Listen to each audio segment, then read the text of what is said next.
السلام علیکم ورحمۃ اللہ وبرکاتہ۔ حاضرین و سامعین، آج میں آپ کو ایک ایسے شخص سے ملاؤں گا جنہوں نے اتنا اچھا کام کیا ہے کہ جس کی اگر آپ سنیں گے تو ضرور تعریف کریں گے۔ ہمارے بھائی صاحب ہیں، ان کا نام ہے امجد خان، اور آپ ان کو دیکھیں۔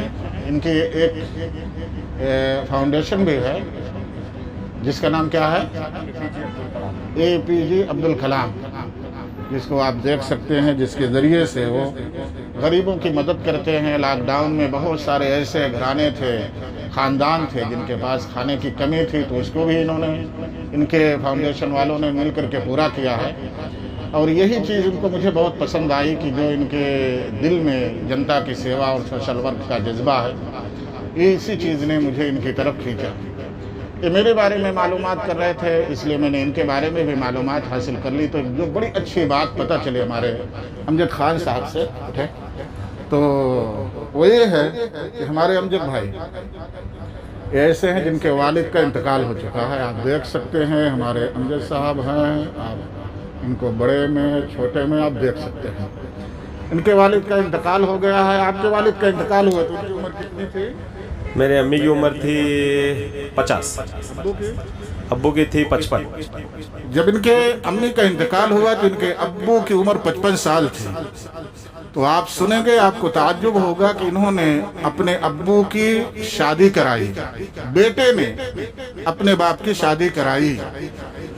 میں اس پہ توجہ دلا رہا ہوں کہ ہمارے یہاں لوگ اپنے باپ کی ایسی عمر میں شادی کو اتنا گندا سمجھتے ہیں کہ اگر باپ اپنی زبان پہ لے آ لے کہ مجھے کسی جیون ساتھی کے شریک حیات کی ضرورت ہے تو اس کی زندگی دوبھر کر دیں گے، بولیں گے بڈھا کھوسٹ ہو گیا، سٹھیا گیا، یہ بد اخلاق ہے، اس کا دل اچھا نہیں ہے، یہ عیاش ہے، نہ جانے کیا کن کن ناموں سے ان کو یاد کریں گے۔ اسی طریقے سے کوئی عورت اگر بیوہ ہو جائے، وہ اپنے کسی جیون ساتھی کی تلاش میں زبان کھول دے، اس کو اپنے شوہر کی اگر کوئی چاہت ہو جائے کہ کوئی مجھے میرے ساتھ میں رہنے والا مل جائے، تو اس عورت پر بھی نہ جانے کیا کیا الزامات لگا دیں گے۔ جبکہ صحیح وہی ہے جو ہمارے ان دوست نے کیا ہے کہ اگر ایسے کسی بھی مرد کی یا کسی بھی عورت کے شوہر کا یا مرد کی بیوی کا انتقال ہو جائے جو اس لائق ہو کہ وہ میاں بیوی کی طریقے سے رہ سکے، تو ان کی شادی کرا دینا چاہیے۔ یہی اسلام، یہی شریعت، یہی محمد الرسول اللہ صلی اللہ علیہ وسلم کا دین ہے۔ ہمارے امجد خان صاحب نے اپنے باپ کی شادی کرائی اپنے کمائی اور اپنے خرچے سے، اور اپنے بھائیوں سے بھی ہو سکتا ہے کچھ تعاون لیا ہو۔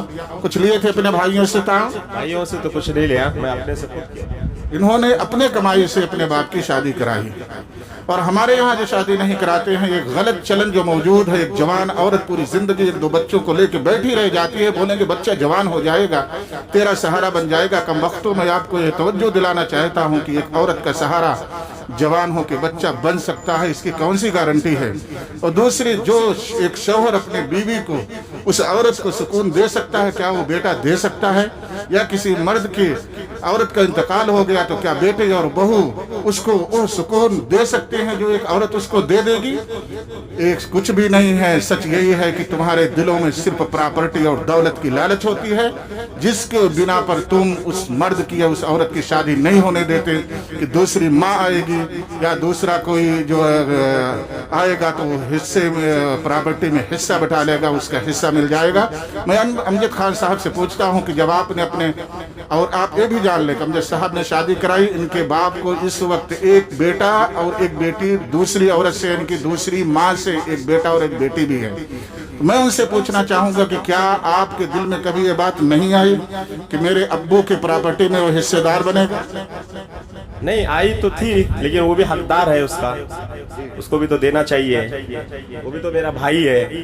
تو ہمارے یہاں کچھ لوگ کہتے ہیں کہ ہم تو بڑے تھے، بہت زیادہ کیے اپنے باپ کے ساتھ میں مل کر کے، اور یہ تو چھوٹا والا آیا جو سگی ہی ماں سے ہوتا ہے، انہوں نے کچھ نہیں کیا ہے، تو ان کو برابر حصہ دینے میں آناکانی کرتے ہیں۔ تو آپ نے اپنے باپ کی شادی کرائی، اپنے पैसे से, फिर उससे बच्चे पैदा हुए, एक बेटा और एक बेटी की भी अभी आप शादी करेंगे, और आप अपने उस भाई के लिए अपने बराबर का अपने बाप से हिस्सा दिलवा रहे हैं, तो कभी आपके दिल में ये बात नहीं है कि इस छोटे ने तो कुछ भी नहीं किया है, तो बाप की प्रॉपर्टी में क्यों बराबर का हिस्सेदार बने? तो हिस्सा बनेगा ना, वो तो मेरे बाप की औलाद है ना, मैं भी तो अपने बाप के ही औलाद हूँ, तो उसका हिस्सा जरूर बनेगा। माशाअल्लाह, इनकी सोच इस्लामी है, इनकी सोच इस्लामी है मेरे दोस्तों। देखा आपने उन्होंने क्या जवाब दिया, कितनी बेहतर सोच है इनकी।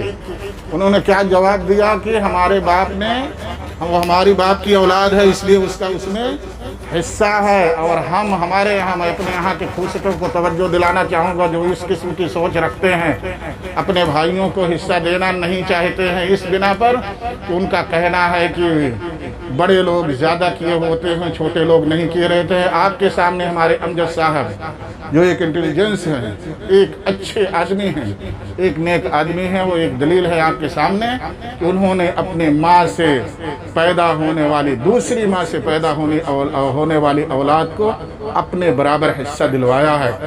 अपने दिल पर हाथ रखो, अपने यहाँ के या अपनी ज़बान के सुनने वाले लोगों से कहता हूँ, क्या आपके दिल में भी ऐसा ईमान, ऐसा जज्बा, ऐसी सोच है? अगर नहीं है तो यकीनन सोचने के लायक है। ये आपके लिए मिसाल हैं मेरे दोस्तों। ये बात मुझे इनकी बहुत पसंद आई, जिसकी वजह से मैंने ये वीडियो तैयार कर ली ताकि आपके लिए एक नमूना हो। वो हमारे बारे में मालूमात कर रहे थे, हमसे हमारे बारे में जान रहे थे, जानना चाह रहे थे, दूसरों से भी जानना चाहा, तो मैंने सोचा कि इनसे, इनके बारे में भी मालूमात ले लूँ।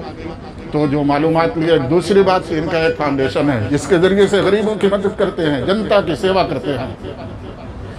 मेरे प्यारे दोस्तों, आपसे ये भी कहना चाहूँगा कि जनता की सेवा के लिए, दीन के काम के लिए, अच्छे काम के लिए आलिम ही का होना ज़रूरी नहीं है। जैसे हमारे अमजद भाई आलिम नहीं है फिर भी वो ये काम कर रहे हैं, तो आप एक काम कर सकते हैं, जनता की सेवा कर सकते हैं, लोगों की सेवा कर सकते हैं, गरीबों की सेवा कर सकते हैं। सिर्फ फ़र्क इतना है कि आपकी सोच अच्छी हो जाए, आप दिल से अच्छी बात सोचने लगें, बस इंशाअल्लाह सारा काम सही हो जाएगा। मैं आपसे फिर ये बात कहना चाहूँगा कि आप हमारे अमजद भाई को देखें, अमजद खान साहब को, इनसे नसीहत पकड़ें, और बहुत सारे ख़ानदानी और घरेलू झगड़े सिर्फ इनके इस एक बात से, एक जवाब से ख़त्म हो जाएंगे। और कितना अच्छा उन्होंने जवाब दिया है कि मेरा बाप मेरे लिए जब किया तो मेरा बाप जवान था, मैं बड़ा ज़रूर हूँ, मैं अपने बाप के साथ मिलकर के बड़ी मेहनत किया हूँ, लेकिन मेरा बाप मेरे लिए बहुत कुछ किया, लेकिन जो मेरा छोटा भाई आया है तो आज उस वक्त मेरा बाप बूढ़ा हो गया है, मेरे भाई के लिए कुछ नहीं कर सकता है। अगर मेरे बाप ने, अगर मैंने बहुत कुछ किया है तो मेरे बाप ने मेरे साथ बहुत कुछ किया है, लेकिन जो मेरा छोटा भाई है उसके लिए मेरा बाप कुछ नहीं कर सकता, क्योंकि बूढ़ा है, बुजुर्ग है, कमज़ोर हो गया है। तो मेरा बाप, मेरे बाप की प्रॉपर्टी में मेरा छोटा भाई हिस्सेदार क्यों नहीं होगा? बराबर का मेरे प्रॉपर्टी में हिस्सेदार क्यों नहीं होगा? मेरे ही लेवल का क्यों नहीं होगा? जबकि हमारी ही बाप का खून है, जबकि वो दूसरी माँ से हैं। और आप लोगों का क्या हाल है, क्या सोचना है, आप खुद देख लें, आप खुद अपने करीब का जायज़ा लेने, सारी बिल्डिंगों को बना ले, तो ताकि आप खुद जायज़ा ले लें, आप खुद देख लें, खुद सोच लें। आपके बाजू में आपका भाई चोर होगा, दिल का चोर होगा, इतना बेईमान होगा, उसने अपनी उम्र गुजारी होगी दूसरों के घरों में सोने में, बदकारी में, बदफेली में, अय्याशी में, आवारगी में, अपने बाप की प्रॉपर्टी पर नाश किया होगा, मज़ा किया होगा, दी हुई प्रॉपर्टी से ही, बाप की दादा की प्रॉपर्टी से ही बनाया होगा, और अपने छोटे भाइयों को दिल को कह करके छेड़ता है कि मैंने बनाया है, जबकि उसे बाप दादा की प्रॉपर्टी से ही बनाता है, लेकिन उसको हिस्सा देना नहीं चाहता है। अल्लाह से दुआ करता हूँ कि लोग हमारे भाई से नसीहत पकड़े, इबरत सीखे, फ़अतबिरू या उलिल अब्सार। अस्सलामु अलैकुम व रहमतुल्लाहि व बरकातुहू।